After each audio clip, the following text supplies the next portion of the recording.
So ఇప్పుడు మీరు predict చేసినవి మీరు ప్రిడిక్ట్ చేయలేదు, మీరు కూడా ఊహించని స్థాయిలో అసలు ఏమీ చేయలేదు. కానీ ఒకటి మాత్రం, మీరు ట్రావెల్ చేయకండి.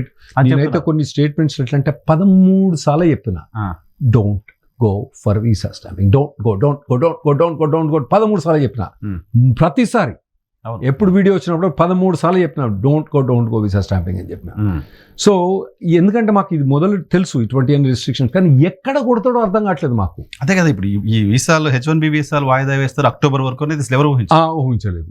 ఆ తర్వాత అరే నాయనా, మరి అంతకుముందు నువ్వు కొందరు ఉన్నారు, నాయన నువ్వు చెప్పినావు కదరా నాయన, మరి నాకేం ప్రాబ్లం కాదు వీసా, నేను స్టక్ అయినా అంటే మరి చెప్పినా, మరి ఇప్పుడు కాదు, మరి అంతే ఏం చేయలేము మనం. సో మీరు కూడా సొల్యూషన్ ఏంటో చెప్పలేకపోతాను. ఇప్పుడు ఈ రోజు ఇది ఉన్నది, రేపు ఏముంటో మాకు తెలియదు. నువ్వు యుఎస్ కనుక వదిలిపెట్టి వచ్చినావంటే నువ్వు వస్తావో లేదు. ఇంకోటి ఏంది,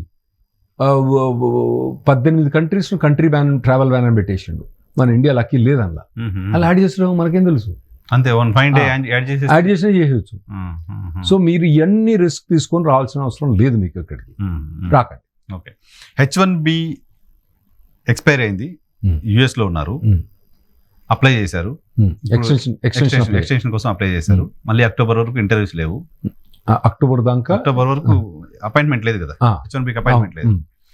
సో ఆ టైంలో అక్కడే ఉన్న వాళ్ళకు ఉండే సెక్యూరిటీ ఏంటి, అక్కడ అప్లై చేసి ఇండియాకి వచ్చారు, మళ్ళీ వెళ్ళడానికి సంబంధించిన పాసిబిలిటీ ఏమైనా ఉంటుందా? ఇప్పుడు ఏంటంటే వాళ్ళు అక్కడ ఉంటే నార్మల్గా మేము ఏం చెప్తామంటే అండి, ఇప్పుడు మీకు H1B ఎక్స్పైర్ అయ్యే లోపటనే మీరు రిజల్ట్ తీసుకురావడం బెటర్. ఇప్పుడు మీ H1B అక్టోబర్ 2000, మీ H1B ఏప్రిల్ 2026లో ఎక్స్పైర్ అవుతుంది. మీరు ఎక్స్టెన్షన్ ఫైల్ చేసుకున్నారు. లీగల్గా ఏంటంటే ఎక్స్టెన్షన్ అయిపోయిన తర్వాత కూడా 240 days పని చేసుకోవచ్చు మీరు అదే కంపెనీకి. ఓకే, కానీ అటువంటి పని చేయకండి మీరు. ఎందుకంటే మీరు ఏప్రిల్లో మీకు H1B ఎక్స్పైర్ అయిపోతే మీకు మేలో కనుక డెనియల్ వచ్చింది అనుకోండి, తట్టబుట్ట చదువుకొని ఇండియాకి రావాలి. ఎందుకంటే వీసా ఎక్స్పైర్ అయిపోయింది, మీరు వేరే స్టేటస్ చేంజ్ కావడానికి వీల్లేదు.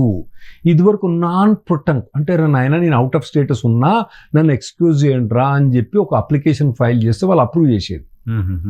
ఇప్పుడు వాళ్ళని అప్రూవ్ చేయడమే కాకుండా నోటీస్ టు అపియర్ అని శ్రీకృష్ణ జన్మస్థానానికి ఇన్విటేషన్ పంపిస్తాను. ఇల్లీగల్ ఉన్నావు రారా, జైలుకు రారా అని తీసుకుపోతాను, నోటీస్ టు అపియర్ అని పంపిస్తాను. సో అటువంటి రిస్క్ కూడా మేము తీసుకోదలుచుకోలేదు. ఎందుకంటే అవుట్ ఆఫ్ స్టేటస్ కాగానే నాయన నేను నాన్ ప్రొటెక్ట్ కనుక ఫైల్ చేసిన అనుకో, నువ్వు శ్రీకృష్ణ జన్మస్థానం తీసుకుపోతాడు వాడు, మేము ఏం చేయలేము దాన్ని.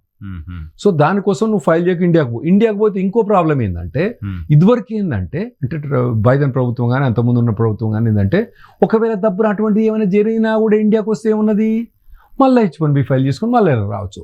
కానీ $100,000 అన్నది ఇండియాకు వస్తే అప్లికబుల్, యుఎస్ ఉన్నంత కాలం మీకు అప్లికబుల్ కాదు. సో అందుకోసము మీరు ఏప్రిల్లో కనుక మీ వీసా స్టేటస్ కనుక ఎక్స్పైర్ అయిపోతే ఏప్రిల్ లోపలనే మీరు డెస్టినేషన్ చూసుకోవచ్చు. అంటే అట్లట్లా చూసుకోవచ్చు, గవర్నమెంట్ మన చేతిలో ఉంటుందా అంటే దానికి ఒక ప్రీమియం ప్రాసెసింగ్ అని ఉంటుంది. దానికి $2,500 కడితే వాడు ఇమ్మీడియట్ రిజల్ట్ ఇస్తాడు. అది వర్త్ పేమెంట్, ఎంప్లాయీ పే చేసుకోవచ్చు, మీరు చేసుకోండి. ఏప్రిల్ లోపల కనుక ఒకవేళ కనుక మీ డినయల్ వచ్చింది అనుకోండి, మీకు సెకండ్ ఛాన్స్ వస్తుంది, ఇంకోసారి అప్లికేషన్ ఫైల్ చేయొచ్చు. ఆ డినయల్ వచ్చినా కూడా ఆ డినయల్ బట్టి చూసుకొని మళ్ళీ ఇంకొక అప్లికేషన్ ఫైల్ చేసుకున్నాను అనుకోండి, మీరు 240 days ఆ తర్వాత పని చేసుకోవచ్చు. వచ్చినా రాకపోయినా డినయల్ వచ్చిన తర్వాత ఇంకొక ఎక్స్టెన్షన్ ఫైల్ చేస్తే ఏప్రిల్ లోపల దాని మీద 240 days దాకా పని చేసుకోవచ్చు. సో మీకు 2 ఛాన్స్ వస్తాయి దీంతో. ఒకవేళ కనుక మీరు ఏప్రిల్ క్రాస్ అయిన తర్వాత రిజల్ట్ వస్తే మాత్రం దట్స్ ఇట్, తట్టపుట్ట వెనుక రావాలి. నెంబర్ 1 మిస్టేక్ అండి ఇది అవాయిడ్ చేయాలి చాలా మంది. ఇక్కడికి వస్తున్న వాళ్ళు చాలా మంది స్టూడెంట్స్ చూస్తున్నా, మన వీడియోస్ కింద కూడా చాలా మంది కామెంట్స్ పెడుతున్నారు రకరకాల. కోర్స్ అయిపోయింది, స్టెమ్ ఎక్స్టెన్షన్ ఎలాగ ఉంటుంది కదా, ఓపీటీ వర్క్ పర్మిట్ ఉంటుంది, పని చేస్తున్నా నేను, మైక్రోసాఫ్ట్ పని చేస్తున్నా, ఆ విధానం పని చేస్తాను. 1 year 3 years ఉంటుంది, 3 years ఉంటుంది. అది ఉంటుంది కదా, కోర్స్ అయిపోయింది, ఒకసారి అమ్మా నాన్న చూసి మళ్ళీ వెళ్దాం. రాకండి, అమ్మా నాన్న పిలిపించుకోండి. అమ్మ వాళ్ళు కూడా యూస్ చేసినట్టుంది. మీరే ఇండియా ఎప్పుడు ఛానల్ నుంచి చూసిండ్రు, తల్లిదండ్రులు చూడలేదు, వాళ్ళని పిలిపించుకోండి బెస్ట్. సో వాళ్ళకేం డిఫికల్టీ ఉంటుంది వస్తే? వాళ్ళకి ఏం లేదు డిఫికల్టీ, వచ్చి 6 నెలలు ఉండిపోవచ్చు, 5-6 నెలలు ఉండిపోవచ్చు, వాళ్ళకి ఇబ్బంది లేదు. కాదు స్టూడెంట్ ఇక్కడ ట్రావెల్ చేస్తే ఏం డిఫికల్టీ ఉంటుంది, వాడు స్టూడెంట్ కదా. ఇది తెలియదండి, ఇవన్నీ ప్రతి ఒక్కటి ఏది ఎక్కడి నుంచి వచ్చి కొడుతుందో అర్థం కావట్లేదు మాకు. ఓకే నువ్వు ఇప్పుడు మంచిగా ఉందన్నా రేపు వానికి మంచిగా ఉండదు అన్నాడు. వాని మొత్తం హిస్టరీ అంతా చెక్ చేసి అన్ని మంచిగా ఉన్నాయా లేవు, వాళ్ళు ఏదైనా మంచి కంపెనీ లేకపోతే లేదు. వాలంటీర్ అంటే వాడు షికాగో ఎయిర్పోర్ట్ నుంచి నువ్వు కరెక్ట్ వాలంటీర్ పని చేసినవా లేదా అని చెప్పి రిజెక్ట్ అయిన ఛాన్సెస్ కూడా ఉంటాయి. ఇవన్నీ ఇప్పుడున్నాయి చెప్తానా, రేపు ఏమొస్తాయో మాకేం తెలియదు. ఇవన్నీ ఎటువంటి పీరియడ్లో వస్తాయంటే వీళ్ళు మంచిగా క్రిస్మస్ సీజన్లో ఇటు వచ్చినప్పుడు మళ్ళీ వెనుక పోయేటప్పుడు వాడేస్తాడు దెబ్బ.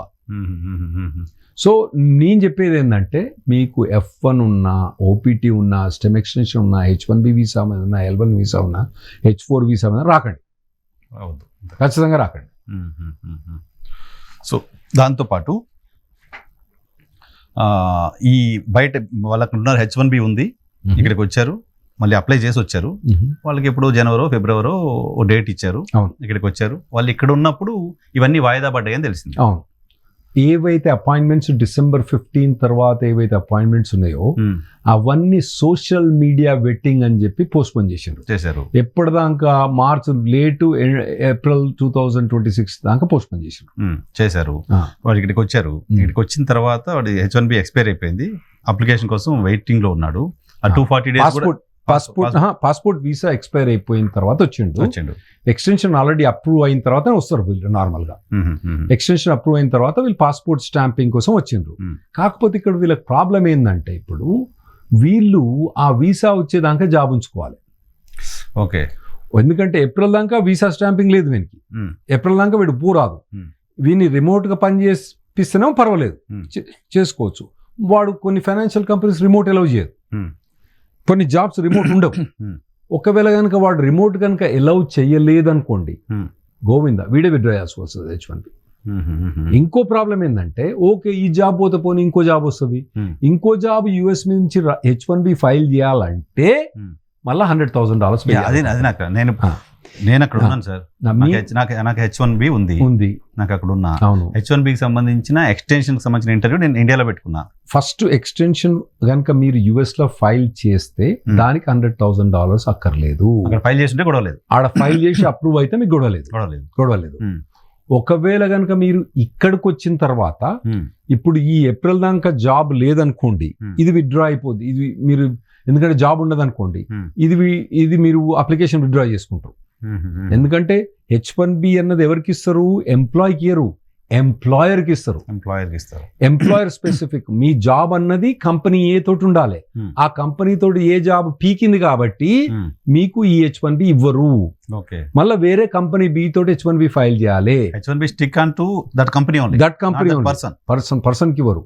సో మీరు కంపెనీ B ద్వారా ఫైల్ చేయాలి కాబట్టి మళ్ళీ కంపెనీ B ద్వారా H1B ఫైల్ చేస్తే $1,00,000 కట్టాలి.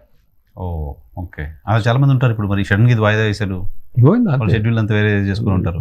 అంతే, ఏం లేదు. వాళ్ళు ఒకవేళ కనుక జాబ్ కనుక వాళ్ళకి ఏప్రిల్ దాకా ఉంటేనేమో పర్వాలేదు, లేదంటే మళ్ళీ ప్రభుత్వం అన్ని మారిన తర్వాత ఇవి స్కిల్ సెట్ ఎన్ని చేంజ్ అవుతో ఈ లోపల. లాస్ట్ టైం మనం మాట్లాడుకున్నాం సోషల్ మీడియా వెట్టింగ్ ఏముంది, మామూలు ఫార్మల్ ఇండియన్స్ ఏం ప్రాబ్లం లేదు, దానివల్ల ఇబ్బంది లేదు అని చెప్పారు. సరిగ్గా వారం రోజులకి అది చూడడం కోసం మేము అక్టోబర్ వరకు వాయిదా అనేసాడు. దాంతో ప్రాబ్లం ఉంటుంది. ఇవన్నీ ఎక్స్క్యూజెస్ అండి.